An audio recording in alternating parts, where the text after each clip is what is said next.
What's up, you guys? It's Matt here. So we might not be at the end of Terra Luna Classic. We might be seeing Terra Luna Classic that has the potential chance to reach way higher figures. And I know the popularity is kind of dying down for this position. As we're seeing the crypto market start to blow up, we would expect to see Terra Luna Classic make some moves as well. Well, it's slightly making some moves. We see it up maybe 1%, 2% at times. We've seen it down more than we've seen it up. We've seen it hover flat. And now, as we speak, things are, fluctuating quite a bit to where it looks like it's up a hell of a lot, but then automatically, dropping back down. But we'll go into that and we'll look at how things are functioning right now. But if you guys could, make sure you hit the like button and hit the subscribe button on this video. Make sure you guys check out some of the links that are down below. Also, if you want to follow me on Rumble, feel free to follow me on Rumble. The link is down in the description. I'll have that link at the top of the description. But let's talk about Terra Luna Classic a little bit, and more specifically, Kwon, right? Everything that Kwon has done since the crash has not been the best thing when it comes to the Classic chain. Because just to understand the bigger picture, he gave up on the Classic chain. He did, right? He basically said, look, we're going to do a fork. We're going to start this thing all over. He basically took a piece of paper, crumbled it up, said, you know what? We'll throw this over here. But instead of throwing it in the trash, he missed the trash can. Somebody came over, we came over and we picked it up, right? I was one of those people that jumped in at the bottom. I came over, I picked it up and said, oh, this looks interesting.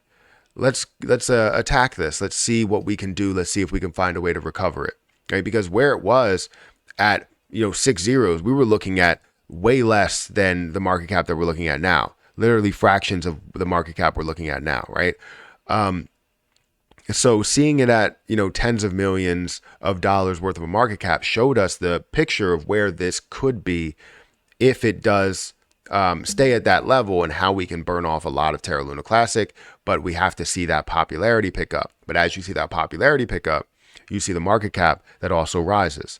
Now, as I saw this opportunity, a lot of other people saw this opportunity as well, as it started to push up from a level of 6 zeros up to 4 zeros. And people were like, wait, this looks absolutely amazing. Well, it went up to 5 zeros first, and then jumped up to 4 zeros, and then jumped up even more than that and really skyrocketed from there. But couldn't really skyrocket too much further in the form of price. Market cap wise, yes, it can be worth multiple billions of dollars again, but it couldn't really move in the form of price because it had so much of the supply. So anyways, with Kwon crumbling this up and moving to another project, he kind of abandoned what we did have there and the possibility of a complete recovery.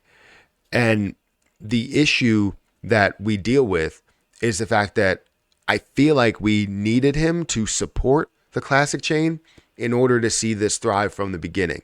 That was his first mistake, and ultimately was the largest mistake for him. Because if he would have supported, Terra Classic and supported people on the way back up, everything that's happening within these lawsuits, yes, it would have been, or within this case, this trial, it still would have been a thing that was fought, but you would also been able to argue that you're trying to make investors whole. In this situation, you're not making investors whole. You're giving them a new coin that might not have the same strength or anything to what the previous one was. Like, it just isn't something that makes sense. However, multiple exchanges decided to launch it, implement it, and do all the things that they were doing with it. But then when it came to Terra Luna Classic, that was off to the side, and we were looking to support it. We were looking to build that up. So anyways, as we think about all of that, Kwon, honestly, the best case scenario in this situation, because right now we're confused as to what path we're taking, where we're going, all of that stuff. And with that confusion, it really, doesn't give us a clear picture on whether we're going to even see this get to a level of $1 billion market cap again. If we're going to see it just continue to struggle, or if we will see the community that picks up and really pushes this to the next level, because we do have a path. But I think the only opportunity that we have now with all of the confusion is to have somebody that was previously in charge, even if, they're going through situations right now, right? To have somebody that was previously in charge to fix Terra Luna Classic, or being forced to fix Terra Luna Classic. You never know what can come out of these lawsuits. A lot of times it could come out where you have to take a certain amount of money and you're paid a certain amount of money in order to make investors whole. And the way that you can make investors whole is by trying to fix what Terra Luna Classic was and, implement something that they want you to implement. Maybe it's it's some sort of a reserve, and having that reserve in place in order to push up Terra Luna Classic, or take a portion of his wealth, his net worth, and basically buying a hell of a lot of Terra Luna Classic in order to burn down the entire supply. That could be the case as well. So for Terra Luna Classic, Do Kwon could be forced to fix Terra Luna Classic in the end, because ultimately going through a lawsuit to where he's jailed for the remainder of his life could be something that will be detrimental to a lot of the people that are still holding and believing in what Terra Luna Classic can be and the growth there, honestly. But we still could have a chance of obviously pushing that back as we start to implement things. It's just as we go along, we're getting more and more confused. Does that make sense? I'm not saying that Do Kwon could be the savior, but he could be forced to be that savior, right? In a way. And so as I go through my Twitter, I posted on here, I was like, is Lunic a security? Is Luna Classic a security in your opinion? And you have people say, yes, they believe that, it isn't a security. Some people not really explaining things. And mostly you have people not understanding where we move forward from here. But that doesn't necessarily say that it is a security.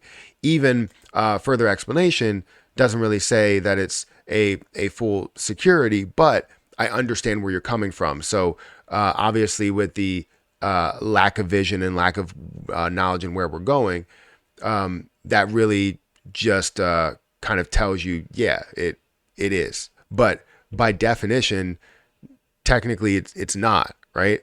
So I understand there is a future for Terra Luna Classic. I understand we can go a lot further for Terra Luna Classic, but it could be someone that was a part of, TFL. Obviously, we would like it to be Do Kwon as more of that savior to see Terra Luna Classic find success. Now, I did look up Do Kwon's net worth to see what happens here, but honestly, if we see, and I don't know if that's still remains true, if it still is around 135 million or if it's around 100 million or what, but as we see Terra Luna Classic kind of fall and lose popularity, lose holders, lose believers within the position, it could bring Terra Luna Classic down to a low level where we see maybe tens of millions of dollars worth of a market cap.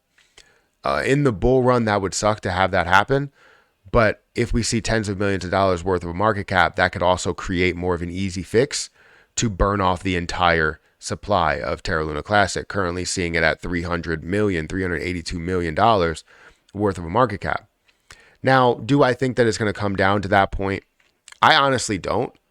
I think it's going to move with the market, and we'll see Terra Luna Classic thrive as people see an opportunity to be a part of something that was worth multiple billions of dollars.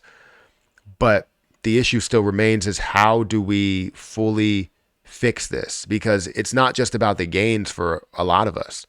It's more about what this can be in the end. What path forward can we get to so that we can not only just get to a market cap to where everybody can sell, we get to a market cap to where it looks like there's a chance to go to a further market cap and a further market cap. A $40 billion market cap shouldn't be the end point. 60 billion shouldn't be the end point.